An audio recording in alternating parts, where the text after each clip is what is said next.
But Saquon was the dynasty. I mean, he was the Giant. So Tucker's never been the guy in Houston. Correct. Right. Correct. So Saquon has a deeper pedigree. We've all seen the TikTok where the front office for the Giants is and Mara's back there. As long as he doesn't go to the Eagles, I'm good. Yep. I won't be able to sleep at night. 5 minutes later, goes to the Eagles. Welcome to Jersey Wild, where the cards got clout. Big hits, big flips, that's what we all about. Talking high value, yeah, we cashing in. Right, like we were talking about Kyle Tucker potentially going to the Dodgers. Yeah. I mean, what's that do to his cards? When is his first Bowman? 17? I want to say 17. Yeah, it might be 17. But Tucker's cards, they're not even worth I know that. Like you can buy, I remember I bought a first Bowman. No, it wasn't first Bowman. It was Bowman Rookie Blue Auto PSA 10 of the last Burbank show. Okay. I paid like $125.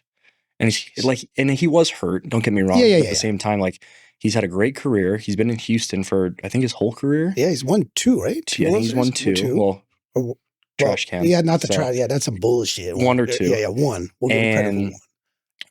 I mean, him at the Dodgers makes a lot of sense, right? Makes a lot, and it would be great for his cards. Like, because he goes to a major market. He's like a 280 hitter, right? He's not like these 220, 30 I think he's closer to like 250, 60, but like he has that right field pop, which who on the Dodgers has that other than Ohtani and Freeman, which I know are big names. Well, Mookie's in there, but now they're moving Mookie to short. Correct. So there is a hole in right field. Yeah, no, there is. So that's why I was thinking about that. True. And you go 2-3 years younger than Teoscar. Yep. Pay him the money. He's locked up, so he's already has a contract. It's just trade, right? Prospects. That's what Houston wants. So it sounds like Houston's going into rebuilding mode.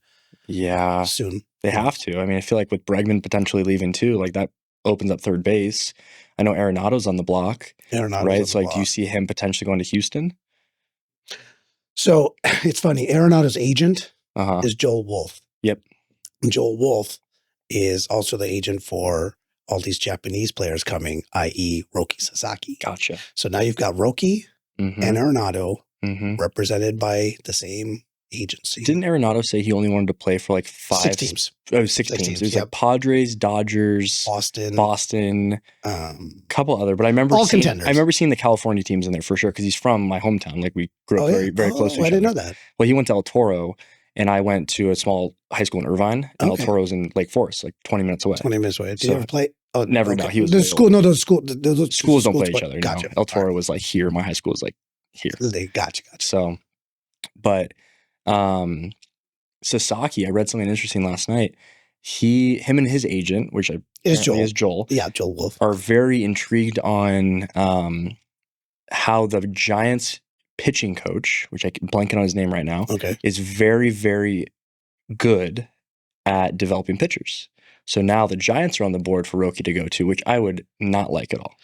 Seeing him in San Francisco, I feel like it's a waste. God. Even though they signed Adames to that massive contract, and I know the Giants are trying to build a little bit, I think Roki going to the Giants would be terrible.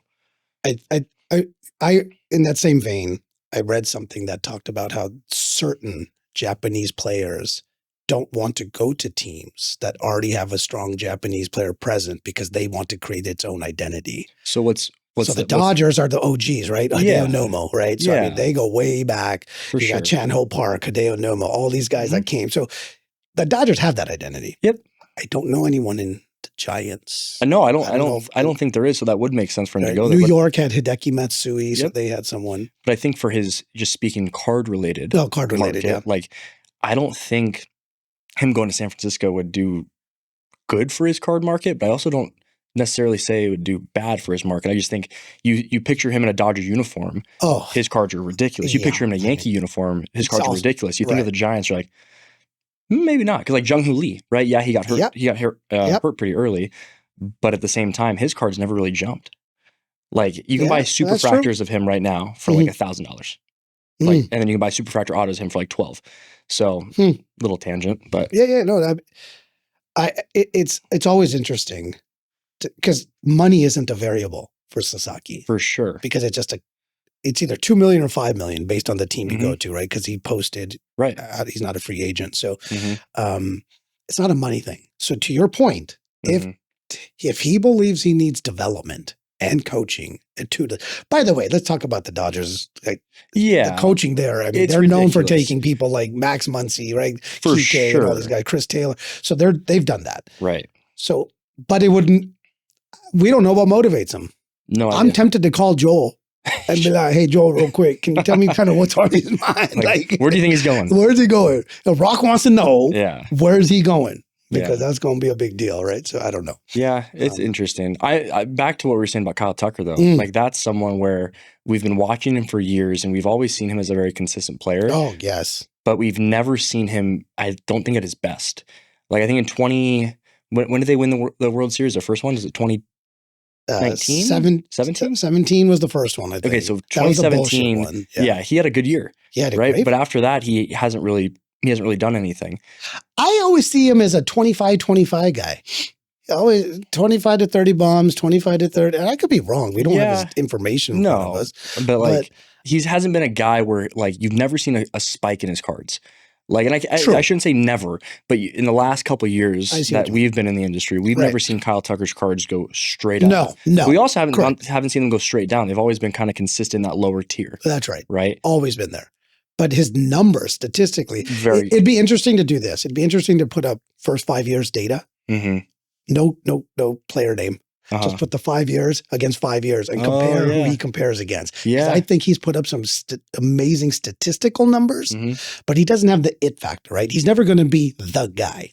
Well, I disagree. Because what if he goes to a new team and he's a new person? Switch over to football for a second. Saquon went from the Giants to the Eagles and he's a brand new player. But Saquon was the dynasty. I mean, he was the Giants. So Tucker's never been the guy in Houston. Correct. Right. So Saquon has a deeper pedigree. We've all seen the TikTok where the front office for the Giants is and Mara's back there. As long as he doesn't go to the Eagles, I'm good. Yep. I won't be able to sleep at night. 5 minutes later, goes to the Eagles. I found that really funny. Anyways, so I think it's always hard, right? Predicting kind of how cards respond, how that market responds to players, because we all know that hype runs the market. For sure. And you've got to go where there's a little bit of drama, right? There's got to be. So let's get on that topic of hype for a second. Victor Wembanyama. Yeah. Right. He took over the entire hobby a year and a half ago, maybe around there. As soon as his cards came out. Correct. Whenever his cards came out. And now, you see almost every display case at a card show has something Wemby related, whether it's Inception, whether it's Topps Chrome, whether it's Prism, there's always a Wemby. Always a Wemby. So I remember when this was like right when Prism came out, I'm set up at a show. Guy comes up to me. He has a Prism Snakeskin, which is the SP. Oh, nice. Yeah, nice. Victor Wembanyama, PSA 10. Oh, okay. And the only comp at the time was, I think, $12,000 for a raw one. So he was asking 24. 2x, right? Yeah. And I'm debating on buying this card. I'm like, wow, like Wemby, like the hype is here, but I see it going up, right? End up not buying the card because that's a lot of money to spend on Wemby. That's a lot, right? But at the end of the day, you look at that card now, I think one just sold for like 16, maybe 15. PSA 10? PSA 10. PSA. Right? Cherry Blossom, same thing. You look at the Cherry Blossom from Choice, those were going nuts for like 30K PSA 10s, and now they're down to like 21. So they've normalized. But have they at 20K for a Wemby card? Like I know he's legit. Don't get me wrong. Yeah. But for $20,000, like where is the ceiling? Like was the ceiling that 30K comp 3 months ago, or is there going to be a new ceiling? Let's say they make the playoffs one year and they win it all. Like where does that put? Yeah, Wemby I don't cards? think we see another huge spike in Wemby until the next huge. And huge is relative, right? Let's call it what it is when they make the playoffs. Because then there's the playoff run and the hype and the TV and all the games that are televised and everybody gets to see them. But you're saying hype, but there's been so much hype from Fanatics in general. Like they did the private party with him. Remember? That private signing. Yeah, that was dope. That was a good time. Like there's been so much hype around the guy. He has his own product, which we can talk more about because that product is what happened there. Mars. Yeah, that was a swing and a miss. Let's talk about that for a second. That's a swing and a miss. Let's talk about it. Yeah, $8,000. $8,000 for a box. Yeah. You get, I think, 3 autos. Yeah, I think it was something like 3 autos, like 3 parallels, whatever it is. Right. You look at the autos that are numbered to 5. I was just on Facebook unlicensed. like 2 days ago. Unlicensed product. Victor Wembanyama, red auto to 5, sealed, sold for $3,800. $3,800. So not only are you losing on the box, you're actually losing more than half your money on the box, right? Yeah. And you're hitting one of the best cards in the product. Yeah, one of the chases. So hypothetically speaking, do you think if that product was licensed, it would sell for more? Yeah, I think it would. Just be given our proclivity to like the licensing. Everyone puts such a huge emphasis on license. I don't care either way personally, because look, that's an auto. If you want a rookie auto of Wemby, Where are you going to go? where are you going to go? It's going to be unlicensed. So does the license really, everyone knows he plays for the Spurs. Topps, I think, did a good thing where they kind of showed him at different angles. Mhm. So that was good. I don't know, maybe, I think the licensing is a personal choice for a lot of people. The market doesn't like unlicensed. So let's talk about licensing versus unlicensed. Just Yeah. Just Wemby. Would you personally rather have a, let's say, because his first auto was Inception, Oh, okay. right? That's his first auto. That's his first, like, yeah. Like okay. pack pull, Yeah, like yeah, the yeah, Topps yeah, now yeah, stuff. yeah, But yeah. realistically, Out for the masses. I look at Inception as his first card, Okay. first auto. So would you rather have an Inception unlicensed auto, Mhm. PSA 10, which at one point we're doing about 24 to 2600. Now they're down to like 16, 18. Okay. Right?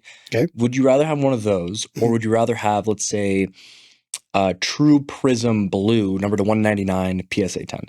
And that runs for about, last I checked, I think that was like, because Raw did like 28, so it should be around like 4 to 5K in a 10.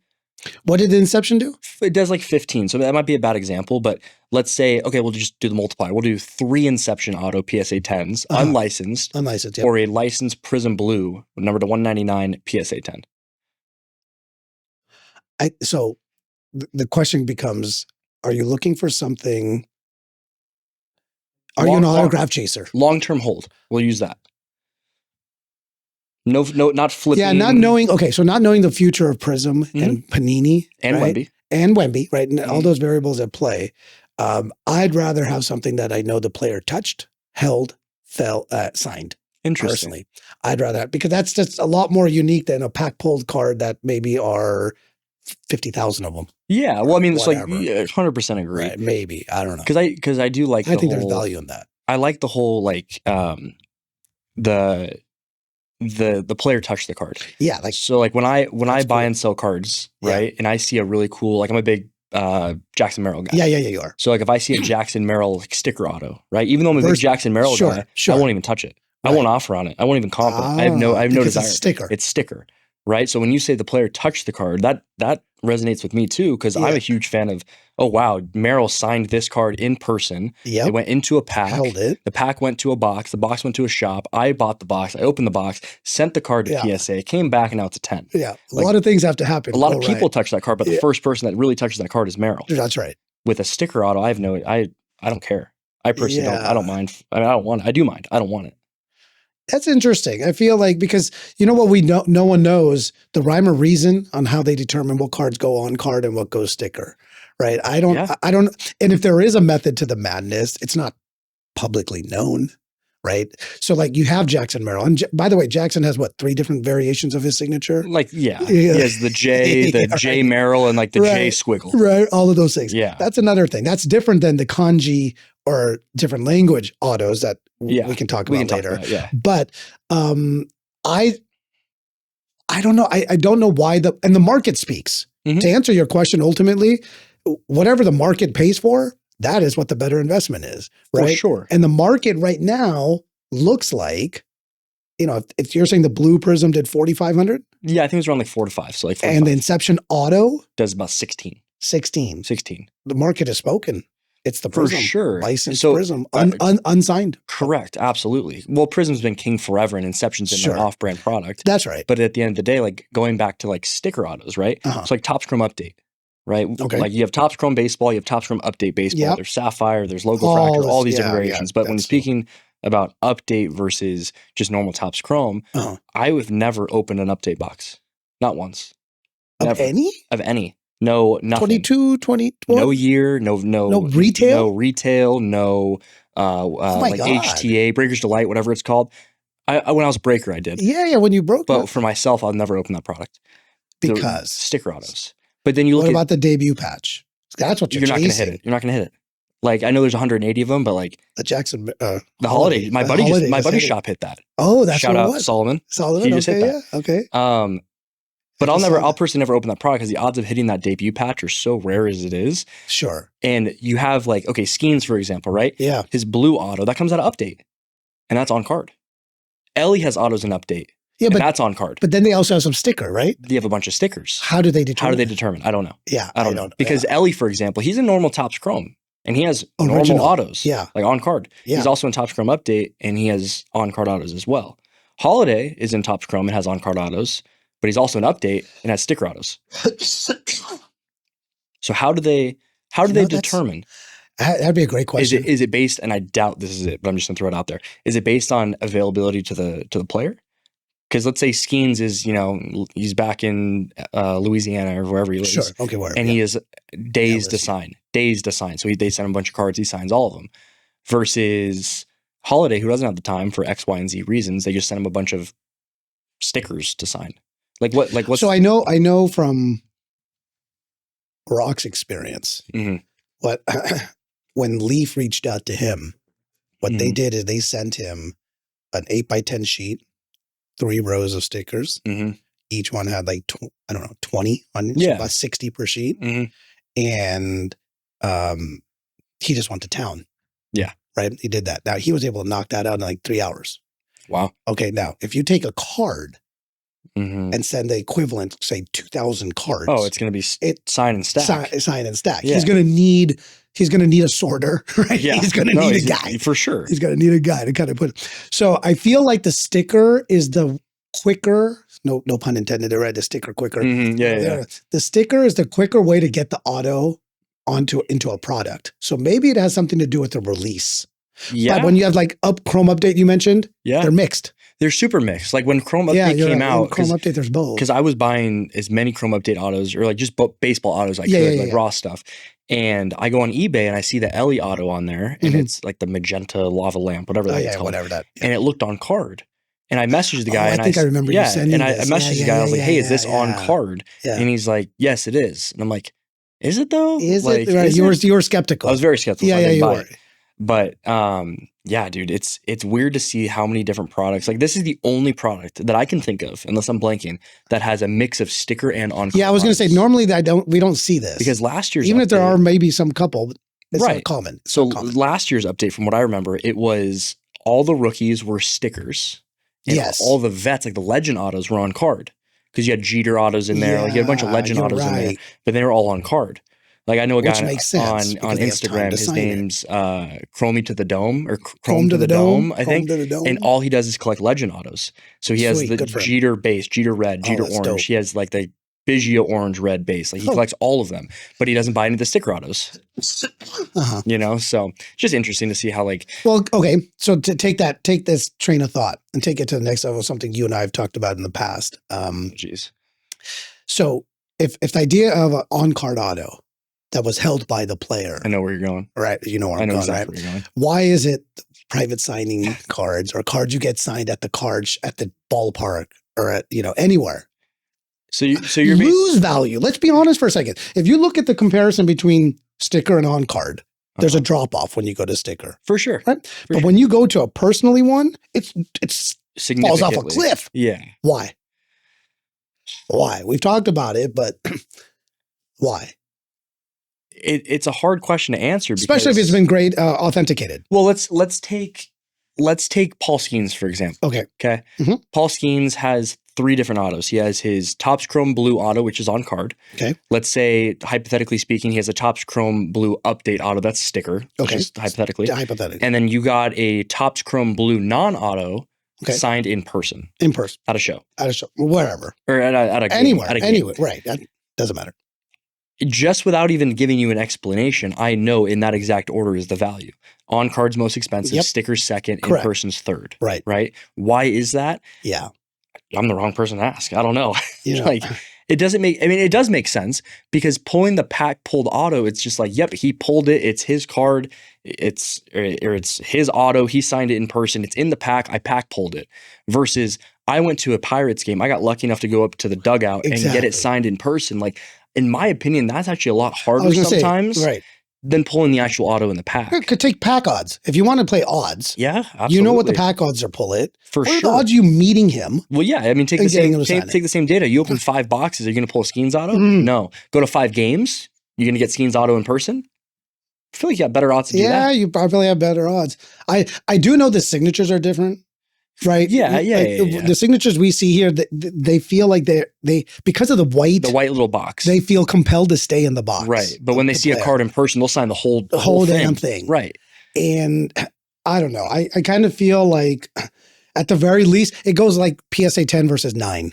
Yeah. Right. Oh, Why isn't the in-person card equivalent to a sticker auto? That's what I think should happen. If you want to play, hey, market dynamics and demand, it should be at least equivalent to a sticker. So you're saying an in-person auto should be equivalent in value to a sticker auto pulled out of a pack? Correct. Interesting. But not on card out of a pack. Top. That's the best. But you're saying top is pack pulled on card, and then it'd be like a second tie for sticker and in person. Right. Wow. Especially authenticated, right? PSA authenticated. Right? Authenticated it's in the slab. It shows it. Wow. That. I'm not saying, I went and pulled it and look, I signed it, right? No, I'm not saying out of my top loader or penny sleeve. But dang. Just like follow that same analogy to the 10 and the 9. For sure. So let's get on that topic for a minute. Okay.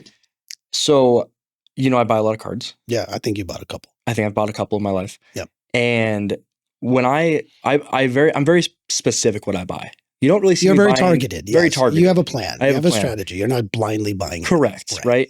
I know a lot of guys out there, they'll just go buy at a percentage, sell at a percentage and do that game. But I'm very specific with what I like to buy.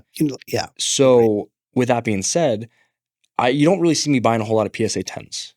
Right. I like to buy raw. I like to buy 9s. I like to buy Beckett 9.5s. Right. Right. So, I forgot where we were going with that.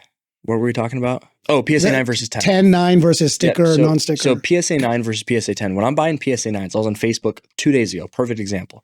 Guy has 3 cards. Okay. Jackson Churio Sapphire Auto, Jackson Churio Green Sapphire Auto, Jackson Churio Gold Sapphire Auto. Nice. Okay. All Topps Chrome Sapphire. Beautiful. 2024. All PSA 9s. Huh. And they all 3 comped out to, I could have sworn it was like 1,200. Okay. The raw comp was 1,200. Raw comp. And there weren't any PSA 9 comps. There was 10s and there was raw. No 9 comps. Okay. So I offered him, I think it comped out to 1,200. I offered him 100% comp and I said, I'll give you 1,200. And he said he was at 14. And I'm like, can I ask how you're getting to 14? Yeah, how do you get to 14? And he's like, well, they're 9s. They're not raw. And I go, isn't this industry in the position right now where raw is valued as a 9? You asked him that? I did. Oh, good. Oh, what did he say? Nothing. He ghosted me. He left me on red. So apparently that offended him in some sort of way. Sure. I'd love to hear his call. I would love to hear it. Answer him. I know. I'd 100% love to hear how. Yeah, because that's what we want. We want that information. Because I'll go out and I'll buy raw at 100% comp every day of the week. Right. I love it. It's my favorite. Yeah. But buying PSA 9s, I'm most likely if I'm buying it for the collection, like these raws here, I'm gonna crack it and just keep it raw. Yeah. So like value wise, right now in the industry, yes, you spent $20, $25 on grading it, but it came back a 9. In this industry right now, that's a loss. Yeah. Like that's an L. It's like I know I can ask anybody in the industry that like I'm close with, and I can be like, oh, what'd your PSA report come back? Yeah. Oh, I got 3 10s, but man, I got 4 9s. And it's a failure. It's a failure. It's seen as a failure. Yeah, it's perceived as a failure. But you take a step back and you look at probably pre-COVID, and you look at the values of raws, 9s, and 10s, and the different values they're completely different. Let's say a raw card's 100. A PSA 9 was like 125, 130. So it did have that value. Maybe it was the cost of grading, right? Cost, right? And then PSA 10 was usually 2x raw, which it still is. So it's just interesting to see the difference, how a 9 and raw are the same, and a PSA 10 is usually 2x that. As evidenced by the market. I don't think they are, personally. Neither do I. Right? But the market has spoken to say they are. Because I have a solution.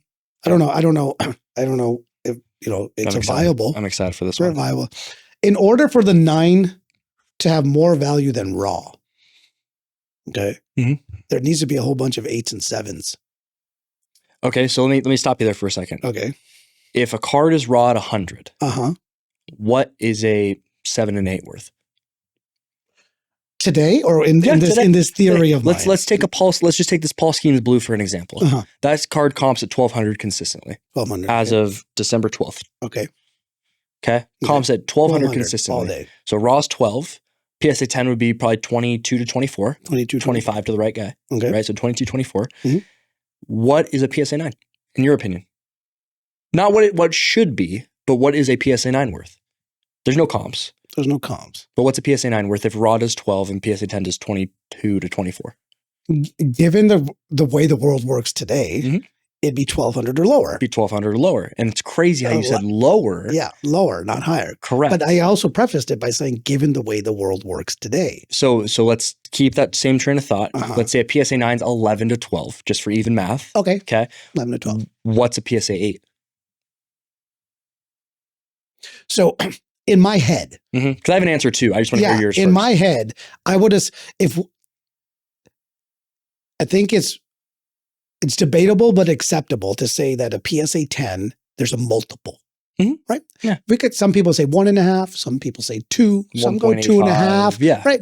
But there's a multiple. Yep. So let's just, for the sake of this conversation, call it 2x. Okay. Like we did with the Paul Skeens. Mhm. I think in that same context, that's how we should be viewing other gradings. So like, So, yeah. okay. So if a 10 does 2 times, Uh-huh. a 9 should be between 1 and 1.5 or 1.25. I would lean towards more 1 1/4. Okay. So 1.25. Right. That would then, to answer your question, that would then make the 8 1 1/4 worth- less. worth raw. Oh, really? So now the 8 is the raw. Okay. And then Yeah. the 7 Is below raw is value. 90%. Interesting. So- And I don't disagree. Yeah, right. So now you got 7, 8, 9, 10. So now when you're chasing, you're stoked on a 10, right? You're living Yeah. large. You're excited. You doubled up. Right. You're even excited at a 9. And that's how this market should be. That's how it should be. Because I sent in a PSA submission. This was like 3 months ago. Right. And I went to a show and I saw all this raw, right? It was Mhm. probably like a bunch of Bowman stuff. I probably spent like $800 on Okay. like Yeah, nothing probably big. 100 cards. Sure. It's like a lot of smaller stuff. Yeah, okay. And I'm like, I'm going to experiment something. Okay. I sent everything to PSA. Out of the 100 cards I sent off, I got like 69s. Like 60. 60. 60. 60. And I got 40 10s, right? The 9s, I can't move to save my life. Nobody wants them. But if they were 10s, they'd be gone like that. So those other 40 that did 10. So they're all gone. I sold all all of gone. them. All of them. They're all gone. Super easy to move. So again, to answer the question, why does that happen? Because most people know that what you're pulling out of a pack is a 10 or a 9. Yeah. Either PSA or the Mhm. great, let's just say, let's not pick on anybody. Let's just Yeah, say the grader. the Mhm. grading companies Mhm. need to distribute their grading. They need to distribute their grading. Let me be anything you send in. If you get an 8 on something, are you floored? Are I'm you not- shocked? Like, so- oh my God, how could this gotten an 8? I'm not floored. I'm confused. Okay. So I sent in that, I don't have it up there. I have it in my bag. Uh-huh. Jackson Churio Red Sapphire Auto, number Okay. 5. Got it. This okay, is no doubt one of the cleanest cards I have I've ever seen. Okay. You Like- sent that in. Ever seen. Got it. I sent it into PSA, came back a 9. Okay. And the grader notes were little something on the bottom right back corner. Okay. So I crack it out of the slab. I look at it, and I'm like, "There's nothing. You don't see it. Oh, there's nothing." Nothing. I got Okay. a microscope. I You did have, everything. I have Okay. a cat look at it. Yeah, Like, yeah, there was yeah, yeah. nothing, right? Okay. So then I send it back. Okay. Same Send card. it back to PSA. And back to PSA. How much time in between this? Like you getting it back and then they receiving it. Was it like a month or 6 months? Everything I'm about to say happened within like a month period. Okay, got right? it. It's like 30 days. Okay.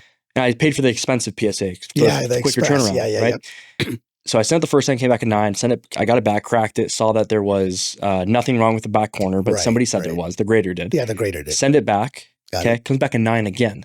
Oh, a second time. Different grader notes. What is it this time? Front print line. What about the back right? Didn't say anything about it. Because obviously somebody else looked at the card. Somebody different. Yeah, it was someone else. Jim didn't look at the same Yeah, card yeah. twice. This time it was Bob. Yeah, it was Right, Bob this time. Right, gotcha. So now Did you see a print line? No print line. I didn't see anything. So I'm going to try to send it for the third time. Try to clean off the dust or whatever's on it from me cracking the slab twice now, and see if I can get a 10. Because I've done this before. I've sent the same card 3 times. Oh, you have? 9, 9, 10. 9, 9, 10. I mean, we've talked about this, right? How subjective the grading process is. Yep. If it is subjective, if it is as subjective as it sounds to a lot of people, what they need to do is stop giving out 10s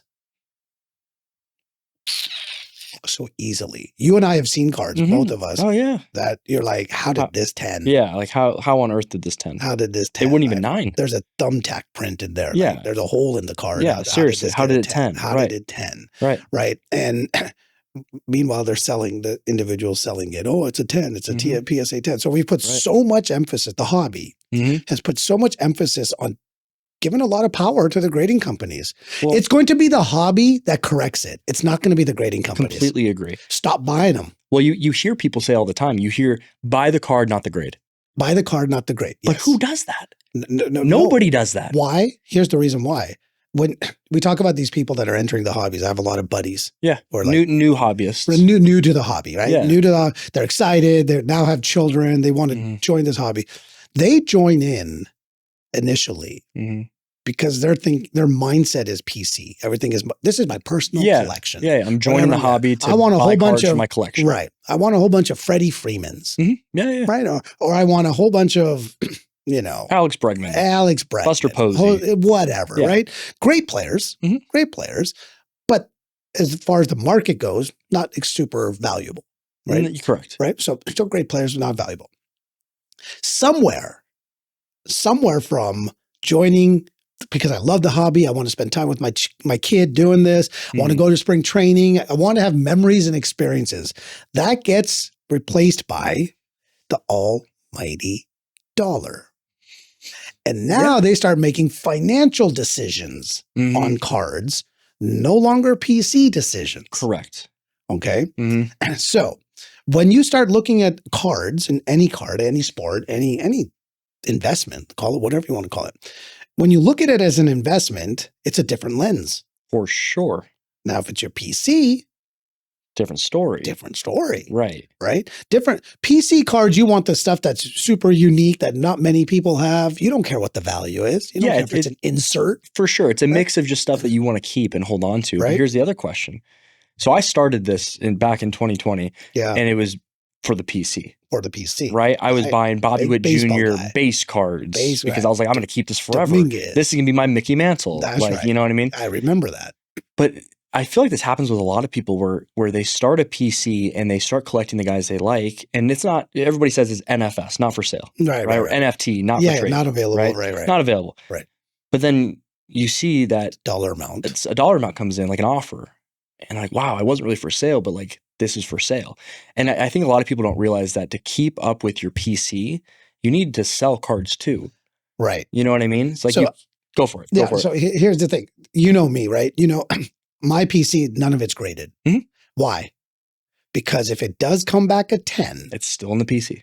It's still in the PC. But now my brain flips to, it's worth how much now? Yeah, it has now a bigger now dollar I'm tempted. Value. Right. I'm tempted to move it. So my PC gets trumped by the dollar. I'm a victim of it too. So I'm not blaming anybody. Yeah. But what I'm saying is if we could help people understand PC versus investment and distinguish between the two and kind of separate between the two, then you go in buying PC for your PC and you go in buying investment cards for investment cards. When that happens, now you're looking at, check out this dope McGuire. I'm a big Mark McGuire guy. For sure. I've never seen this card. It's $7. I'm going to get it. Right. I don't care because it's not about the $7 anymore. It could be $700. Right. I don't care anymore, but it's a card I don't have in my PC. Right. And I'd like to have it. I'd like to have it. People talk about chasing the rainbow, making these sets. All these things are incentives. So the industry, the hobby, the players, the influencers, you name it, have to start giving recognition and awareness to that accomplishment. Well, okay, so it's funny you say that. Yeah. So I know a guy on Twitter. His name's Mistro Cards. Okay. I thought you were going somewhere else, but that's fine. Mistro Cards. Yeah, Mistro Cards. Yeah. And he's a huge Austin Wells collector. Okay. And he completed the whole Topps Chrome, I think it was the Topps Chrome Auto. Oh, that's a cool Rainbow. one. So all the way auto from rainbow. base to superfractor. Wow. Oh, and the super. Oh, we got everything. The orange, the red wave, the orange wave, everything. And Austin Wells isn't cheap. I mean, on the cheaper end. He's on the cheaper end, but he's definitely not cheap. Like that super was not cheap, right? Sure, I would imagine. Yeah. And he posted on Twitter, and I go to repost it, and I scroll one more time, and Topps reposted it, and they said like, "Congratulations on such an amazing like accomplishment," right? Which is really, really cool, right? Because there's so many people out there that complete these awesome sets or rainbows that don't get the accomplishment or get the recognition for it, right? Right. And it's cool to see that now Fanatics is kind of taken over. They're starting to get more in depth with the collector. Yeah, that's important. Super important. That's important because back when Topps was in charge, they didn't care. Let's say this. Let's give Topps a little credit. They gave the impression they didn't care. If they did, they didn't showcase it well. For sure. Because the impression was left that they were just a money grab. Yeah, but just now, like Panini. But now you see the shift with Ruben and Mahan and how they're doing different events and different. Yes, events. Sorry, go ahead. You're saying, no, like different events and different like I guess like experiences. Thank you. That are growing the hobby. So now you have anywhere from your lower end collector that likes to go through the dollar bins all the way up to your Jordan PSA 10 collectors and your exquisite Jordan people that are spending hundreds and hundreds of thousands of dollars to all connect in the same space. Yeah. Right. So I didn't go to Fanatics Fest this year. Yeah. But I've talked that came up, by the way, we need to go. Oh yeah, we're going to go. I saw that. Oh yeah. It's in New York. Yeah. Yep. We'll go to it for sure. Fest, yeah. I saw, or I didn't go, but I saw so many pictures. Like Brady was obviously there ripping cards with people buying his own cards. Like that's, I saw that. Nobody has ever. Was that the same thing where they had a whole bunch of people, they had a whole bunch of athletes at card shops and they coordinated? That was for Hobby Rip Night. That was Hobby Rip Night. But also Night. Fanatics. That was Fanatics behind that. Fanatics behind that. So again, to show different experiences. But I talked to so many people at that were at Fanatics Fest. I've probably talked to 30, 40 people. Yeah. And out of the 30, 40 people, I didn't hear a single bad thing about it. Yeah, because they do more than just cards, right? They do the memorabilia. I mean, it's just like the National. It's just like the right, but it's bigger and more variety of things than just cards. You could be into, I don't know, like what are those little plush dolls? toys or Funko, Funkos, right? Or Funkos, memorabilia, jerseys, hats, yeah, like everything, experiences. I saw guys playing catch with Brady. Like probably, this kid was playing like catching the ball with Brady. Well, I know a guy. I'm blanking on his name right now, but he PCs Brady. And all he had was high-end Brady, contender rookie autos, big ballers. Flawless autos, national. I mean, you name it, he had everything. Yeah. And Brady comes up, and him and the collector and Brady, I don't think Brady bought anything, but for 15 minutes had a conversation on why his auto has changed from this to that or this to that. And they just talked about it for 15 minutes. Like, where else are you going to get that experience? That's right. To talk cards with the guy you PC at a card show for free. For free. Like not for free. I mean, I'm saying the conversation was free. The experience was free. Right. Setting up at the table was not free. Not free. No. From what I heard, not free. Not free. I think Fanatics / Topps are onto something there. You and I have always talked about the experience is super valuable. And I think it's going to become more and more valuable, especially when they're unique experiences, right? The idea of meeting your so-called idol, hero / idol, right? In that space is got to be priceless. To me, it would be priceless, right? Yeah.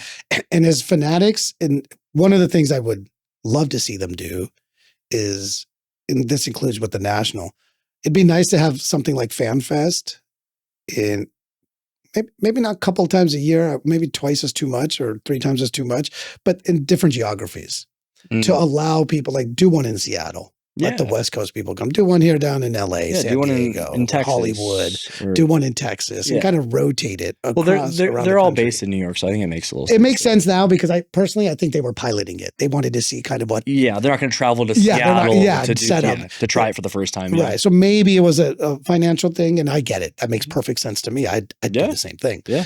But now that you've seen it to be a success, you've got to get it. Because what does our hobby need? It needs more and more participants.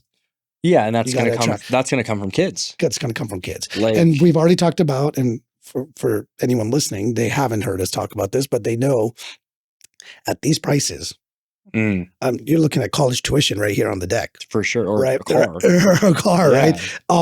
So how can a kid who's 12 years old who gets $20 a week for allowance, even buy a pack?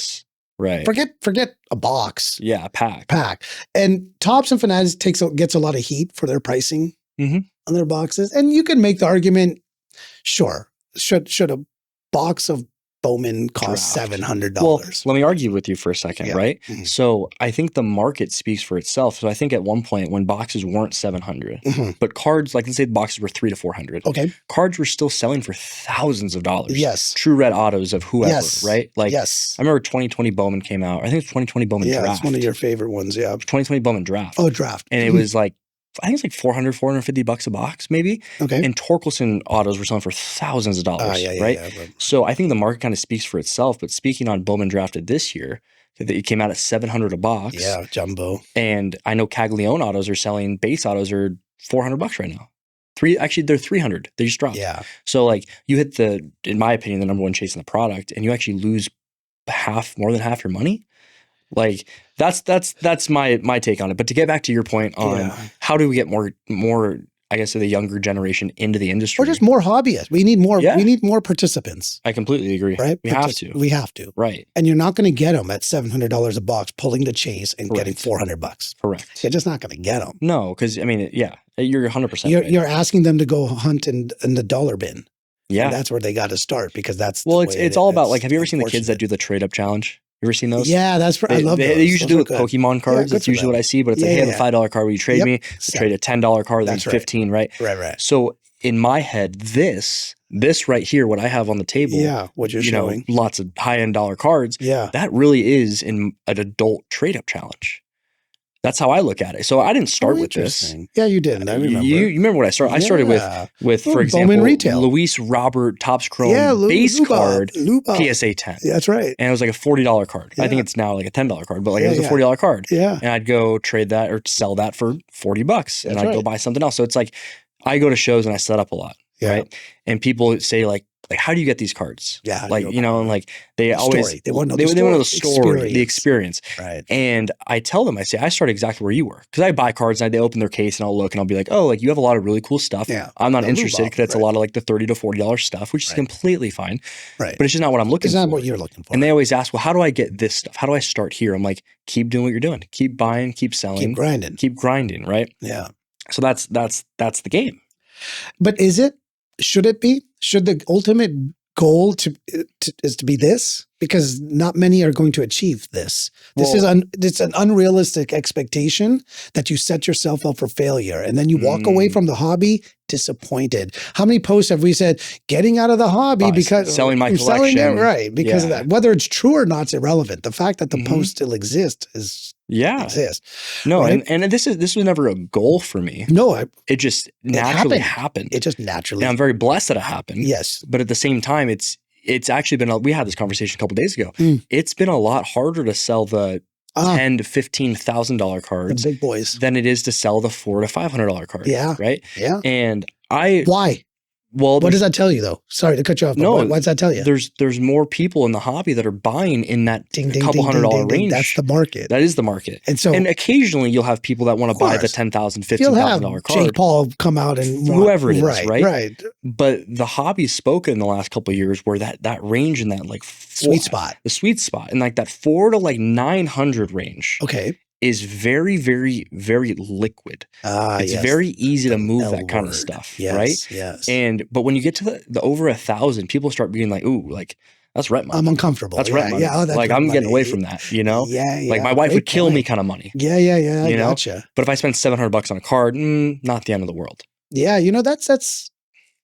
that's interesting. If you look at, and you and I are not part of any conversations at Fanatics or Panini or Topps or any of these organizations where they discuss this. I'm sure they have, customer focus groups and things of that nature. But if you look at it from what you just described, if they have all the data in the world, they being the company, right? Oh yeah. If they know that sweet spot is 400 to 900, I think you said something like that. 4 to 9. Okay.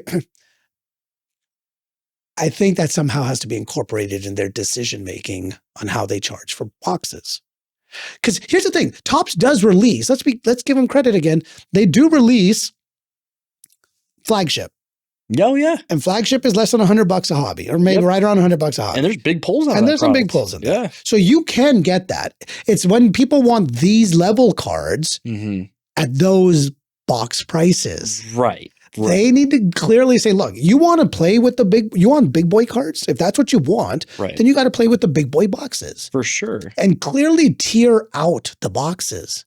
So let's say there's 5 tiers. Your tier 1 is your paper, entry level, like Series 1, flagship, top Series 1, right? Or in Panini's world, it would be like Donruss base, right? NBA hoops, whatever, right? So you're tier 1. Then you go tier 2, 3, 4, and 5. So now I like to hunt in the tier 3 market. Okay, well, the tier 3 market average box prices are $500 to $1,500. Yeah, you still want to be in that tier? No, that tier's too high. Yeah. Like, that's too much for a box. Are you kidding me? For sure. Okay, how about tier 2? Well, that's $200 to $700. Okay. But with the higher risk is the higher reward. Exact. Well, yeah, higher risk, higher reward. Yes, yes, you're right. Absolutely. So if you play in tier 5, you're pulling a 101. Oh, yeah. You have the opportunity to pull a big card. You're pulling a big card. Now, by tiering it out, Topps does one thing. They clearly communicate that, guys, we're not giving you any kind of fluff or bullshit or any kind of false hope that you're going to pull the Paul Skeens and MLB debut. Right. You're not gonna. That's going to be in tier 5. But you will get a 1-of-1 Paul Skeens in tier 1. You will get a 1-of-1 in tier 2. You will get one tier 3. But you want the creme de la creme? Yeah, you're not hitting that. You're not hitting anything that. but 5. Right, in tier 5. So now it's clear to the buyer, the hobbyist. You know, I don't blame you, Topps. You've now tiered it out. If I want to spend the money, I get a chance to. And now what they will do is their print runs get distributed. No one's complaining about print runs anymore because now you've got tiers. Yeah. Right. I feel like and you and I are just thinking out loud, right? Yeah. So if that was something they did, it would solve a lot of the perceived issues that exist. Right. Because they're real. The real issues, box prices, they're ridiculous. They're too high. They're way too high. Yeah. Even for yes, there's big dollar cards here, but you won't go see me rip $1,000 box. Yeah.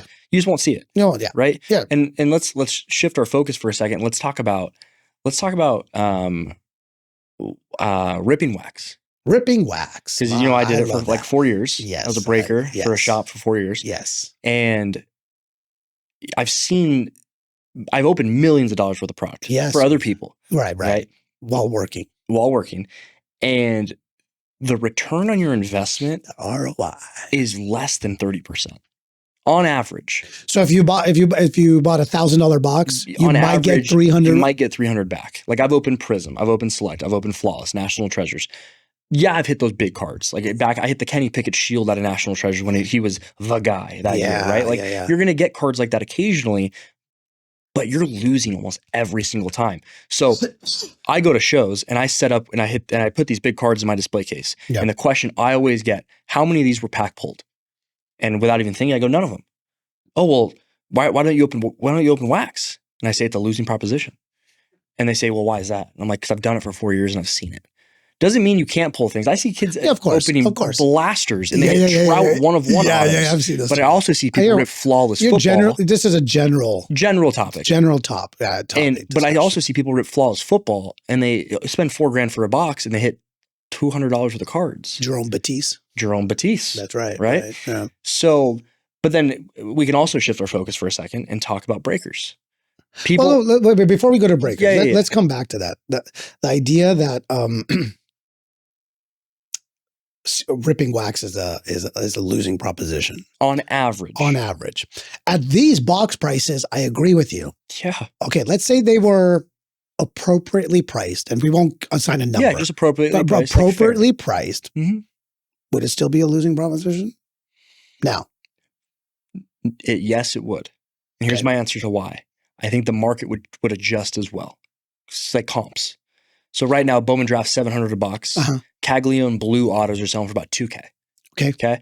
I think if boxes were lower priced, more reasonable, $300-$400, I think Caglione autos would also come down.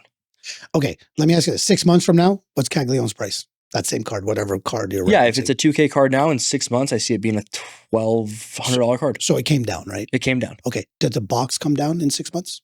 Can I wait 6 months and buy the box secondary market at 400? In most cases, it sometimes does. I don't see it. Really? Yeah, I don't see it. I you know me, I do a lot of Yeah, seal wax. I collect seal wax like he collects slabs. Right. And so that being said, there isn't a correlation that says when the product card, there isn't a direct correlation on the price. Meaning if you hit, let's say the Paul Schemes debut, right? That's the hot topic here, early December. For sure. Everyone still has yet to be pulled as of this recording, still out there. Everyone's paying premium dollar for Topps Chrome update wax product, right? So they're paying top product, whether that's retail, $50 box at Target, selling for $90 secondary market or 80, whatever, it's close to double. Or if it's hobby or jumbo, it doesn't matter. Everyone's chasing it. As soon as that hits, what's going to happen to the box price? Oh, they're going to plummet. Right? They're going to plummet. Okay. We all can agree. Yeah. Oh, yeah. That doesn't happen. Let's pull up 2023, something recent, 23 Bowman draft, Paul Skeens. Yeah. Cards have all been hit. Yeah. Super's been hit, everything. Right? Why is the boxes double, triple from when they were? Because he won Rookie of the Year. What does that have to do with the box? No, I see what you're saying. Completely agree. Right. So there isn't a correlation that says once a card is hit, because if the market of the card goes down over time, for what, let's say normalizes, that's like that normalizes. It normalizes to what the hype fades away, and now we're at the normal pricing. Yeah. Shouldn't the boxes follow? Theoretically. So let's keep this conversation. And by the way, I believe Topps and the companies should hold back product. So when it normalizes, that they can then sell it for that normalized prices. So they can still collect the money. So let's continue this conversation about like the wax price dropping if the card drops, like that kind of thing. Perfect example. Topps Chrome basketball. Topps Chrome, okay. That came out at $700 a box, $650, $700 a box. Yes. Okay. Secondary market. Like hobby shops. Yeah, hobby shops. Right. And I bought, I think 6 or 7 of them at that price. Okay. I could have sworn, because I got a couple direct from Topps on pre-order. Yep. I believe it was $299 a box, $300 a box. Was it really? Yeah, it was in the 2 somewhere. Okay, well, I didn't buy it there. I bought it from a hobby shop. I'm just saying, but to show you that, then by the time you got to it goes up $600-700, right? Got it. Okay. So I bought 6 or 7 of them for that $600-700 price range, right? And my goal was to hold them as an investment. I see. Right? Okay. These were hobby boxes? Hobby boxes. And the day, this was like probably, I think it was like 2 months after release. I might be a little far there, but like a month and a half to 2 months after release, the Wemby Super got hit. The Super Auto. It was either the Super Auto. I think it was a Super Auto. Got hit. And within, I promise you, 2 days. Couple days. Went down to $350 a box or $450 a box. They're about $400. $400 bucks a box, right? Somewhere in that ballpark. And I'm like, dang, I should have waited. But that answers your question. If that big card gets hit, right? What does that do to the product? It plummets. So when the Skeens gets hit one day, it's going to plummet. We could also talk about this. 2018 Prism Basketball. What's the one card that has never been seen? Luka. The Luka Black 101. Luka. My working hypothesis. It's been hit. It has been hit by somebody who has a bunch of cases. So if I'm this person, we'll call him Tom. Okay. I like Tom. And I'm Tom, and I buy a box of Prism Basketball 2018. Okay. Let's say I did this last year. And I buy it, or 2 years ago. And I buy a box and I hit the Black 101. If I'm Tom, what I'm doing, I am not telling a soul that I hit that card. I'm not listing it for sale. I'm not grading it. I'm not doing anything with that card. I'm keeping it. You just put it away. Put it in the safe. Forget I even have it. Try to forget. Okay. And then the next thing I do is what? I'm going to go buy cases of this product. Cases of this product. It almost sounds like shill bidding on eBay. That's what you're describing. I was just about to say. It kind of sounds like shill bidding. That's right. But like I think, and I know I say I would do this, but realistically I probably wouldn't. Yeah. But I think somebody's done that. I think somebody's gotten to the point where they hit the card.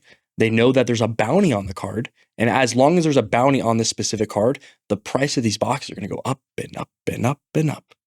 So if that was true. It is true. Okay. Since it's true. Tom's out there somewhere. Okay. Yeah. Tom's out there. Okay. So that's Luka. Are we ever going to see the debut patch? So another great question. Why has that not been replicated since 2018? We don't know that. Maybe it has. Well- Like the Steph Curry rookie 1-of-1 has never been hit or never been publicized. Yeah, that's 12, 15 years old. But that's even more data to go off of. It should have been hit by now with how much product's been ripped of that stuff. I think Maybe it's Tom also. I think there's more Toms of the world than we think. Because think about it. It's in that ripper's best interest. Is it not? To make it not available. Yeah, to get the impression that it's still chaseable. Right. Because now when I have these cases of this product and people are still chasing this card, right? And the price keeps going up and up and up and up. At one point, I'd be like, wow, I'm going to quadruple my money. I'm going to sell all my cases. Yeah, I don't see our hobby is very vain.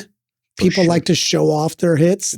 People like to tell you, oh, I got this hookup, that hookup. Everyone wants to brag and boast. Yeah. Right? So for someone to be counterintuitive to that and say, I've hit the card that is a life-changing card, I ain't going to tell nobody.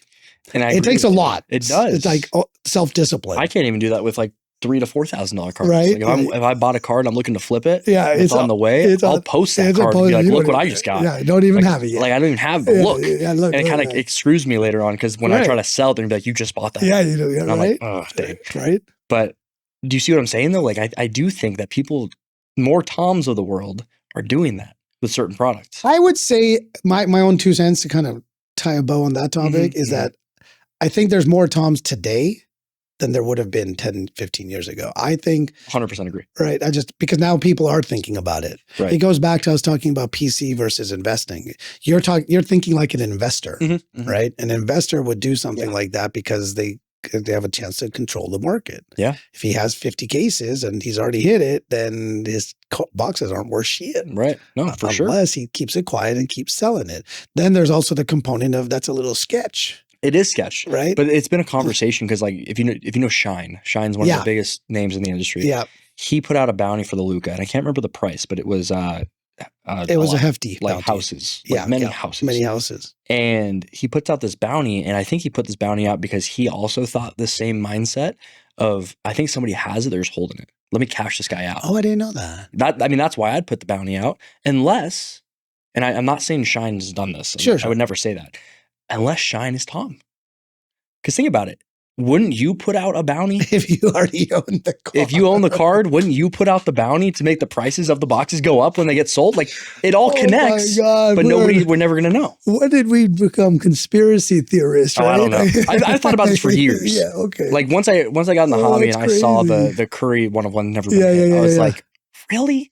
Like it never been hit? Well, the Tom Brady inscription card hasn't been hit from Bowman Draft. Bowman, yeah. And everybody's ripped that. Like that's hard to find. That product. You know maybe that's why the box prices haven't come down. Maybe that's the chase card. You know what is it? I think it was last year's Bowman with the regular Bowman, the veteran cards like the Johnny those school Johnny Bench, yeah.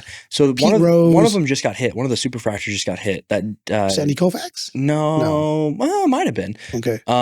But one of them just got hit, and the bounty got hit. So David Adams had I think $100,000 bounty on it. Okay. But that's a no-brainer. I sell the card for $100,000 every day. Okay. Have you seen? I don't know the followers or the content creators, but I see a lot of posts where guys are at card shows, and they go up and say, "If you hit the bounty, what would you do? Would you sell the card or keep it? And it can be any bounty. Yeah, it can be. Everyone says, "I take the money. I take the money. I take the money." Okay, but the interesting part is, all of the majority of the ones I've seen, I'm not saying there isn't, but the ones I've seen, you're always asking a vendor working a show. Yeah.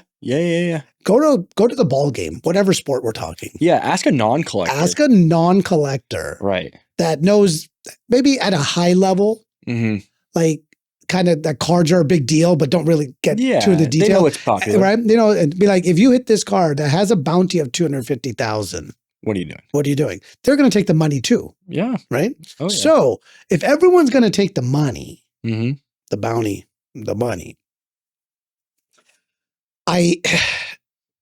where does the card go from there?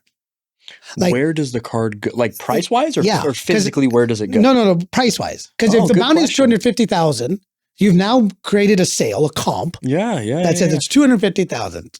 What's going to happen to that card? That's a great question. And nobody, I don't think, ever really thinks about Yeah, that. post bounty. Only bounty cards. And what is David Adams doing with that card? I don't know. Yeah, what are they doing with And it? why are they spending $250,000 on that card? Like take the Bowman Superfractor, the veteran one I just brought. I do think it was $100,000 bounty. Okay.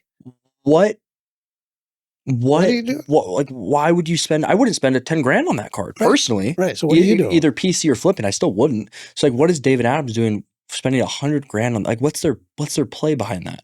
No idea. I don't know. That's something to think about. Yeah. The one thing the one place where I think the bounties should come or can come from that would make some viability. I think there's a tie-in between bounties and buybacks.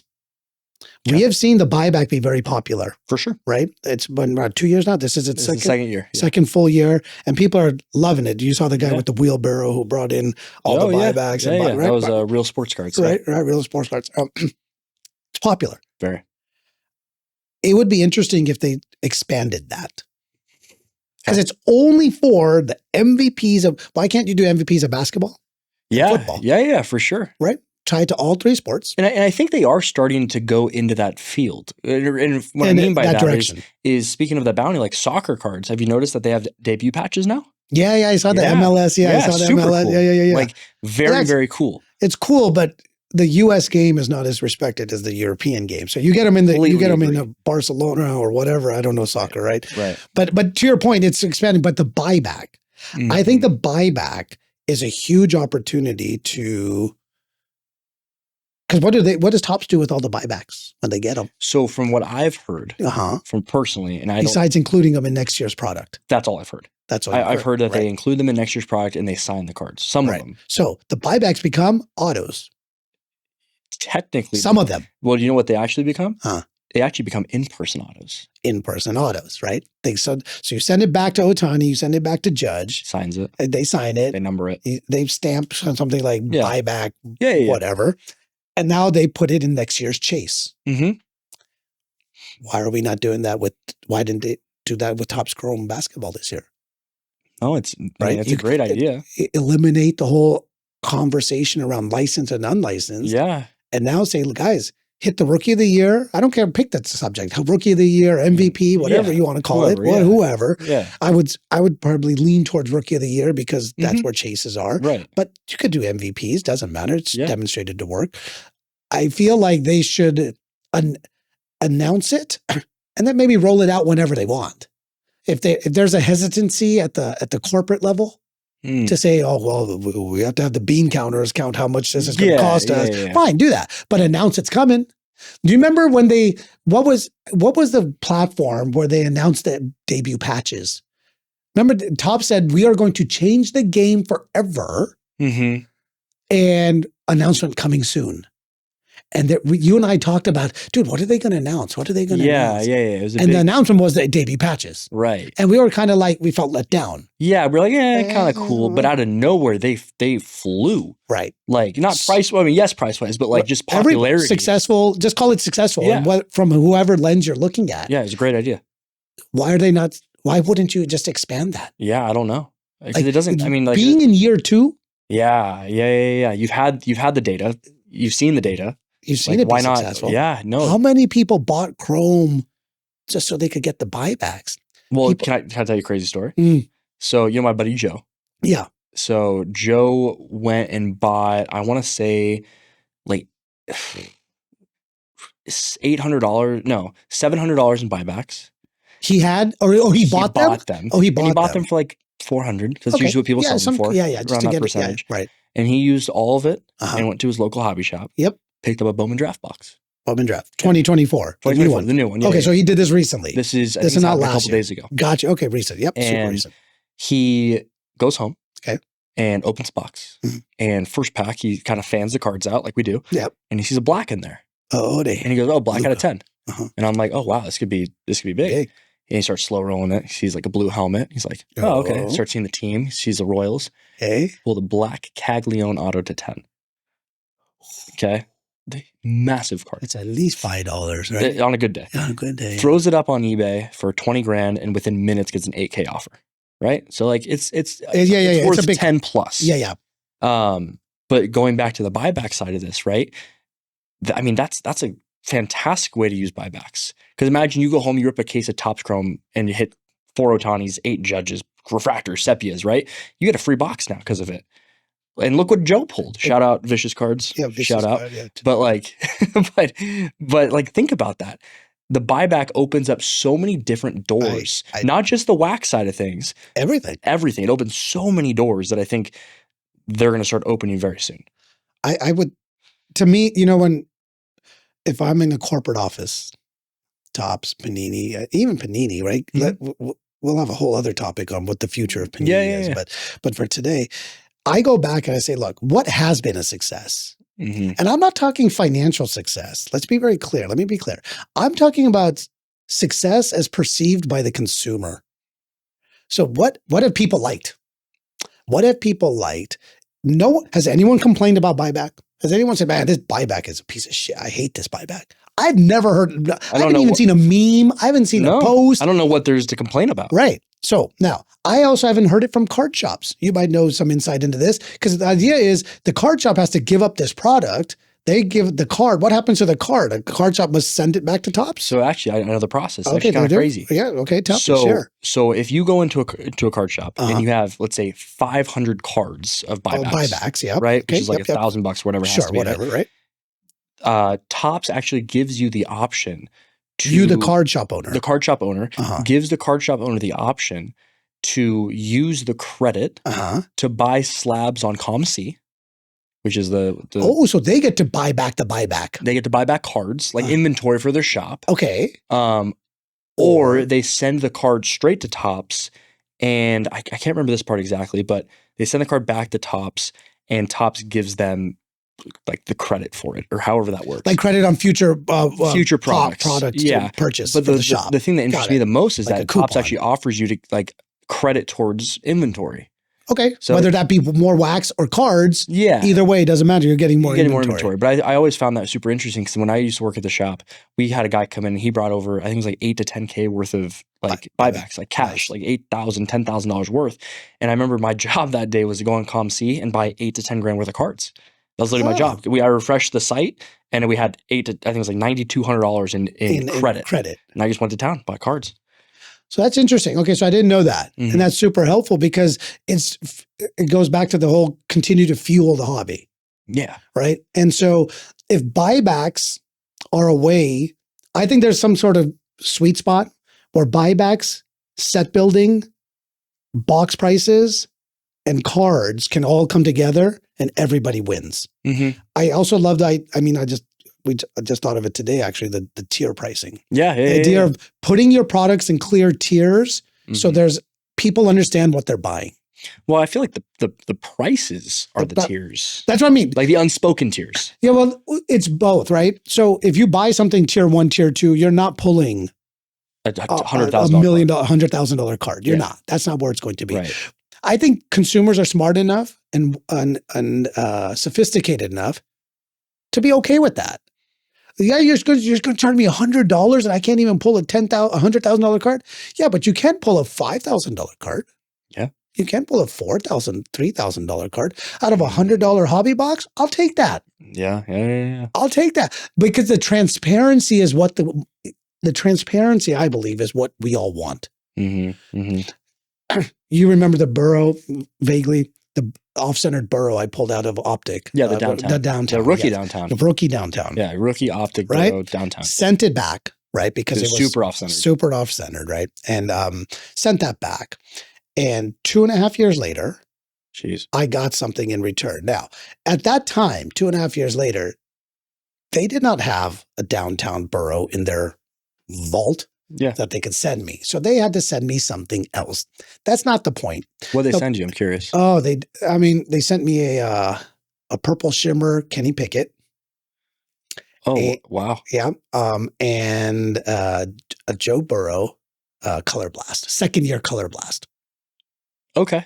Yeah. Second year Color Blast. It was beautiful. I still have the card. The Pickett I moved. Yeah. I wasn't a fan then, and I'm glad I wasn't. Yeah, still not.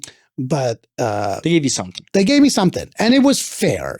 I'll give them credit. It was fair. But quite honestly, I wanted the borough downtown. Even though it's off-centered. Yeah, I don't know if I wanted it off-centered because that's Mm. not my fault. The fact that they can't print, Right. that's on them. So make me whole. So can I tell you something kind of crazy? Yeah. So this goes back to Topps. Uh-huh. Topps has a, I don't want to say new, but I'll use the word new-ish. Ish. What's the word I'm looking for? It has a newish like process. Process. Oh. So for example, I was on Facebook yesterday buying cards, and this guy had a black, same card I told you about, a black Caglione auto, number to 10. And I thought it was going cross-eyed. This thing was off-center like crazy. Like it wasn't 60-40. It was like 90-10. Like it was bad. There was no left edge. There was no. It was awful. Right. And I look online at Topps and I go, oh wow, I can actually grade this card. And if it comes back a 7 or less, I can send it to Topps and they'll replace it. With what though? Something or some things of equal value. And who determines the value? I'll tell you what Panini used. Well, I don't know what determines the value because on not eBay. On Topps, or not on Topps, sorry, on the Caglione Black Auto, there aren't comps. There's 10 cards. There's 10 of them. There's only 10. There's no comps. So you could be like, oh, well, the orange sold for 5K, so the 10's worth 7. Like you could guess. But what is equal value? I don't know. Panini used Beckett when they gave me the price of the borough. So they said, look, we don't have your downtown rookie borough. We don't have one in the vault to give you. So we'll give you something comparable. My first question is, what are you comping it at? What are you comping the card at? Because a PSA 10 of this thing is $3,500 back then. Right. So are you giving me $75? So they said, no, we use Beckett. Interesting. And Beckett had it priced of raw borough downtown rookie. And this is 2021, right? Well, the card was pulled 2020. Yeah, 2020. But I think it was 22. Okay. And when they're finally 2.5 years later, when they're finally getting to me, they said, we're valuing the card at $1,500. So we're going to give you something equivalent to $1,500. And my next question was, okay, I said, that's a compromise. Right. I'd like it to be a borough rookie. Yeah. Because that's what I gave you. Yeah. Nope. Can't promise you that. I said, well, Burrow's my favorite player. I'd like it to be a borough. We'll do our best. So, right, keep in mind, it was impossible to get this line of communication consistent. Yeah. But even when I got them, this is the feedback I get. Now I get things have evolved. They've improved processes. I love the idea. I think that's a great idea. You grade it. It comes back a 7 or lower. Yeah, 7 or less. Yeah. Okay. It goes back to that long, 30 minutes ago. Yeah. Cards nowadays coming back 7, 8, 9, Pretty 7 normal. or 8. I don't see them. Oh, I see them all the time. All the time. So if that's true, if that's true, then 9 should have value. We circle back to that conversation. Yeah. And I agree that they should, but the market right now, I personally need to adjust the market. And the market tells me that they're not worth more. No, you're right. Yeah, I know you're right. Right? Yeah. Let's chat a little bit about card shows and comps. Card shows and comps. Yeah. Got it. CS and C. Okay. Card shows and comps.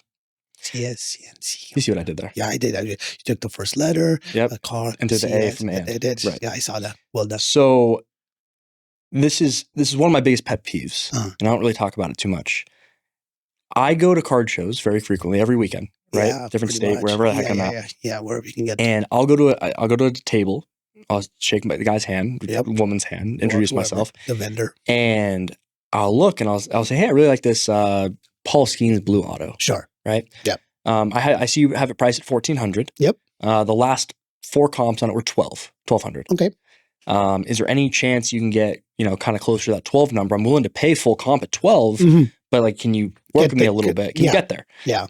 And the answer I hear at every show, this happens every show, at almost every show. So I'll say almost every show. Almost, so like I'll say 90% of the time. I'll say it 1 in every 3 shows this happens. Okay, 1 in every 3. Okay, so okay. So 33%. Okay. They say, I'm the comp. I bought it at $1,200, so I need to sell for $14.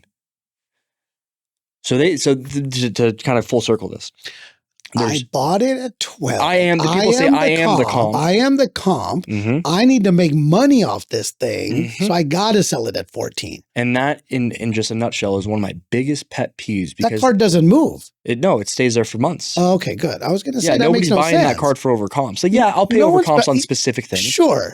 PC stuff. Yeah. Right. But if I'm looking to make an investment and buy this card and move it and make a profit, I cannot pay over comps.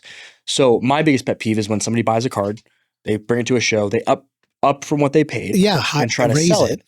And just because they need to make money. That's the reason. That's how they think you make money in the industry. That's how they think you make money in the hobby.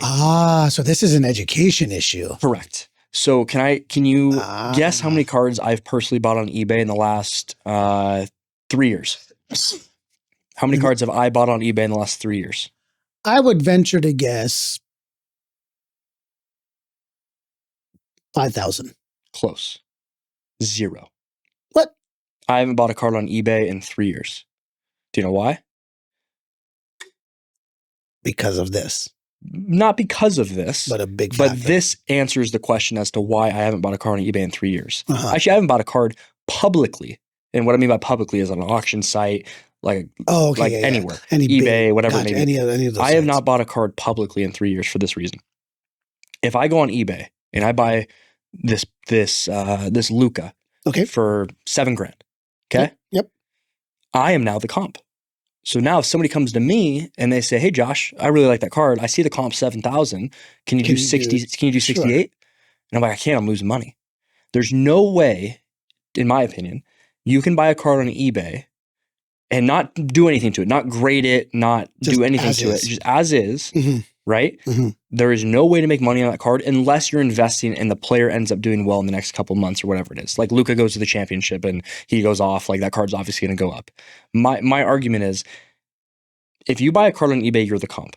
Yeah. So let's say Paul Skeens, for the example, since we talked about that card so much. Yeah. It's a $1,200 card. Yeah. I'm going to try to go on Facebook, Twitter, Instagram, anywhere else than eBay and try to get it for like $11.50. Okay, so now let's say you get it at 11. Say someone's fine, you just wear someone down. Yeah. So now there's a comp a month ago, 1,200. Mhm. There's a recent comp at 1,100. Mhm. Now I want to come buy it from you. Okay. What am I looking at? Oh, Josh, now do you turn it around and say, "Well, I'll sell it to you for 12 and make my $100"? No, I will. Well, I realistically buy that card to grade it and move it. Sure. But in that scenario, that's something where, I'm using the $1,200 comp to buy it at 11, Mm-hmm. and sell it at what? Well, that might be a bad example because I did say don't do anything to the card. Right. Let's take the Babe Ruth, the Gaudy 1933 Gaudy Ruth. Yeah. It's like a $9,500 card. Okay. Right. And I'm never going to touch that. It's always going to be a PSA 2. It just is what it is. That is what it is. Right. So if I go and I see that card comps consistently at 9,500, got it. I'm going to go try to buy it off somebody for, let's just do the math because I don't want to lowball anybody. Yeah. But let's say you're going to be near 7,000. Let's say 9,500 times. I usually buy it 90% for stuff like that, so 8,500. 8,500. Right. Okay. So I'm gonna buy it at 8,500 and try to move it at like 95. Make a quick $1,000. Right. Okay. Because somebody might pay me full comp on that, but realistically, somebody's probably gonna pay me 95%, pay me 9,000. Right. Okay. But I will never buy that card on eBay or online publicly because now I'm setting the comp, and in my opinion, I'm screwing myself. If I want to move it. If it's a PC card, different story. Okay, yeah. Okay, so I see. So the fact that eBay is used as the industry comp. Yeah, it's the industry comp. It's the industry comp. You doing transactions on there, especially higher end or larger dollar cards, you're amounts. not doing anything to increase value. You're not grading, like just a graded card. It's already already 10 done. or whatever it is. It's already done. Right. There's no point buying them. In my opinion, no. And take for investment purposes. For flipping purposes. For investment different. Flipping different. Because I would say okay. Yeah. Okay. Yeah, I don't know. I always think, I feel like our industry, I think what eBay does, I think the toxicity of eBay for me is the fact that it forces prices in one direction and it's always down. Always down. It's always down. Well, it's always down. Yeah. I believe platforms should go both ways. Should be up and down. And I would love that. But it's just not the reality. Like a great example is this like you Ellie. just said, yeah. That Ellie Red Sapphire Auto. Yeah. Right? I bought that before there was any comps. Oh, okay. And then a comp came out at 8640, 8640 86, okay, got it. Call it 8600. Okay. And the next sale on that card, I can promise you, Will be I can lower. promise you will be lower. Will be lower. And the sale after that, I promise you will be lower. Right? And that's just the industry. So it's the industry because we allow it. So how do we change the industry and have the comps go up? There's two things that need to happen. And this, we're not going to solve it. Two major things. Grading needs to become a objective thing, not a subjective, meaning it can't just be, I sent it in fourth time's a charm, got my 10. Yeah, and that's can't be that. That's all subjective. That was an example of being subjective. So it can't be subjective. That's one. And then two, they need to, the market needs to standardize. There needs to be a better comp tool. Meaning what comps are based on what someone's willing to pay. Someone's willing to pay based on hype. Yeah. Right. So that's how that follows. If we take the stock market, for example, how do stock prices move up and down? They move up and down based on performance. PE ratios, like how much cash and all that nonsense, whatever all that means. Okay. So it's based on performance. So now let's take athletes' performance as the metric to use in cards. Right. Someone has an Ohtani year. Cards will go up. Cards will go up. Someone has a Corbin Carroll second year. Julio Rodriguez second. Cards go down. Right. If there was a standard agency, firm, entity, whatever you want to call it, that priced cards, i.e. what Beckett used to do back in the day with the books, right? Back in the day. Then most people wouldn't, because eBay is a retailer platform. It's a place to go make your sale. Yeah. It shouldn't be the thing we use to price the value of the sale. I would agree with that. Yeah. Right. And so I don't know how you solve that. It's a really good question. And I don't know either. Yeah, I don't know. I don't know how, because if the market, I see the Happy Collector, you know him, shout out. I like Happy Collector. Yeah, good people. Cool, good people, yeah.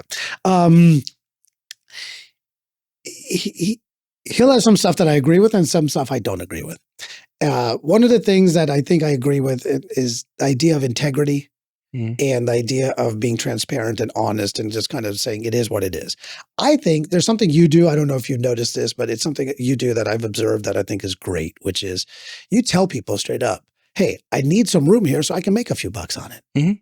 So guess what? Let's both of us win. Yeah, I say that all the time. You say it all the time. I say if you can make money on this deal and I can make money on this deal, why not do it? Happen. Yeah. Let's make it happen. And usually when I start with that, a deal 99.9% of the time gets done. Yeah. Right. I was there that 1%. It didn't. But anyways, so all I'm saying is you're being transparent. Yeah. You're letting the other person know. I think Topps and Panini can learn from that, where they can come out and just be, look, guys, we want to make money. We're a business. Yeah. I know you love your cards and you love this, but we're a business. We're selling another widget. That widget happens to be a picture card. That's what we're selling. You guys are buying. Yeah. So don't apologize for making money.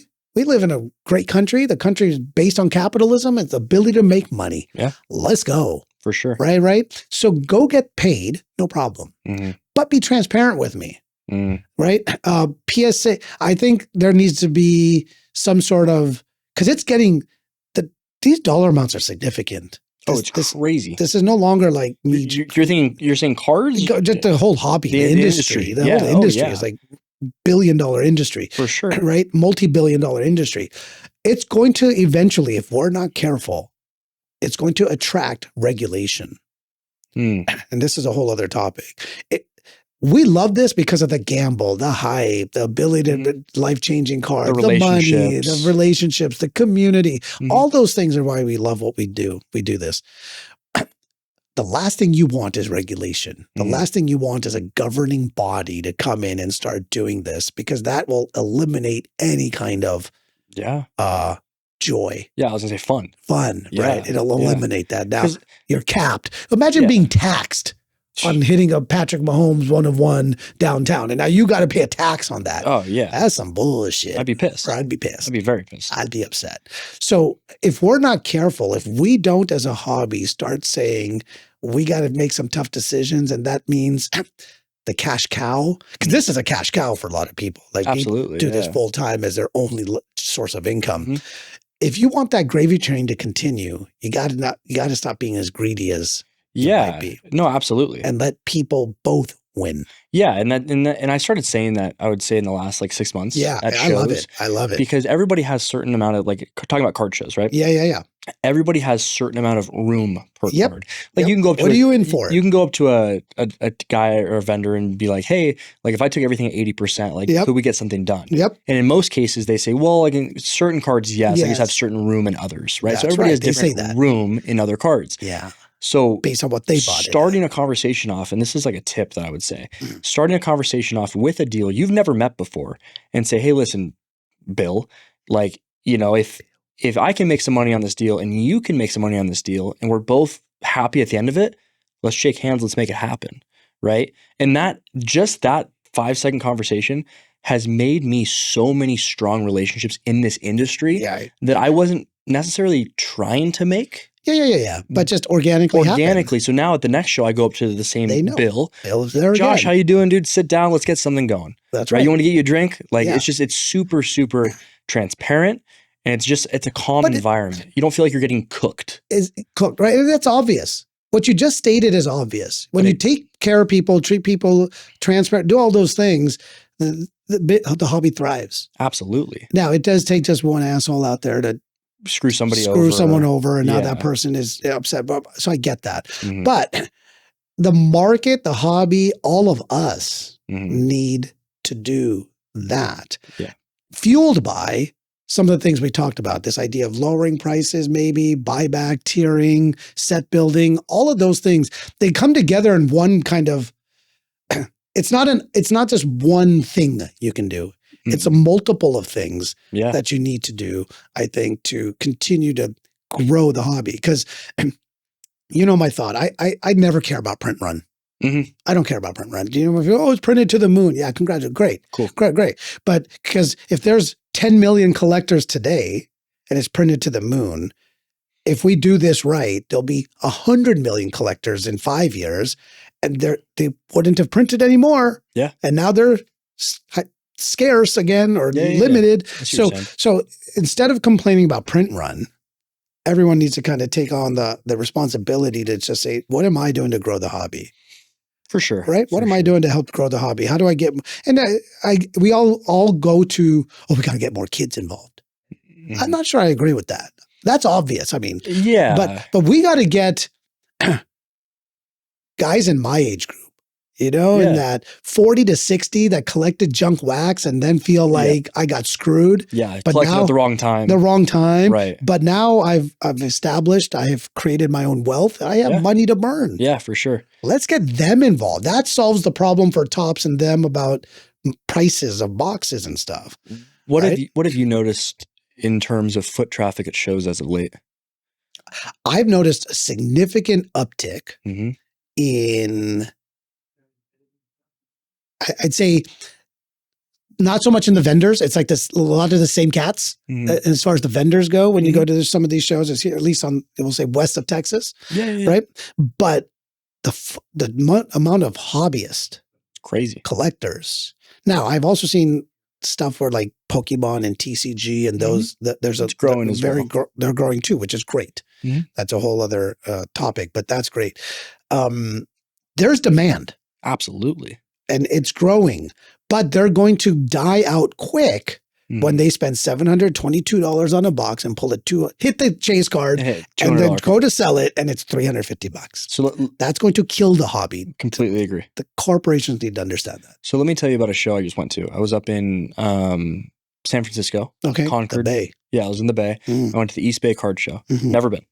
First time. I knew like 5 or 6 guys there that told me it's relatively decent. Okay. When I worth trying out once. Worth trying it out, right? And I had a couple other things to do up there while I was there, so it wasn't out of the way. Yeah. And I walked in on a Saturday in December. Got it. Into a hotel like conference room. Okay. And I couldn't see the floor. Really? It was unbelievably packed for a San Francisco show Random in show. the holidays, like it's December, on a Saturday. That's great to see. Foot traffic was wild. You had anything from kids that wanted to collect Pokemon, kids that wanted to collect dollar cards, all the way up to your I love exquisite that. Jordan collectors. And Beautiful. this was a very positive outlook to be like, wow, like this hobby is not only growing, but it's Okay, good. continuing to stay steady. You know, that's a great insight. Yeah. Because the Warren Buffetts of the world, the guys that made money in the stock market would always say, go to your local store, buy the stock of companies you do business with. Mhm. So, you know, go to the Home Depot. And if it's empty, maybe people aren't expanding their homes, buying homes. Yeah. This is a great barometer to use card shows. Mhm. If you're seeing an uptick there, that must mean they're doing something right. Yeah. I would love to see tops but showcase that. Mhm. Look how many new collectors we got now. So many new. So the optics look like, oh my God, the market, it's growing. Mhm. There's more opportunity because growth equals opportunity. Mhm. When people see something growing, they see it as an opportunity. Right. So if you're debating on getting into cards or not, Mm. if you see an uptick, and like you said, you couldn't even see the Couldn't floor. see the floor. Couldn't see the floor. Nope. Couldn't see the floor.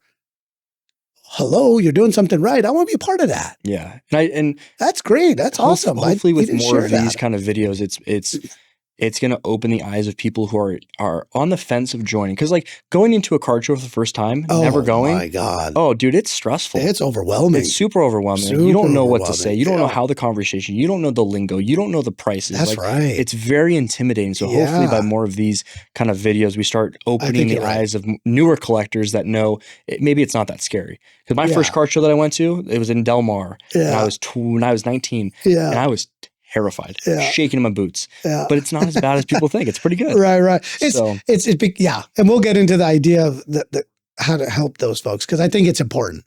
Because if Absolutely. everyone knows that if your first experience is a negative one, you're less likely to come back. For sure. And I'd hate to lose people because their first experience because wasn't of the best. being that intimidating or Right. scary. Jersey wild, stacking up that cheddar, chasing rare finds, ain't nothing better. From the rookies to the legends, mid-condition prime, step into our world where the cardboard shines.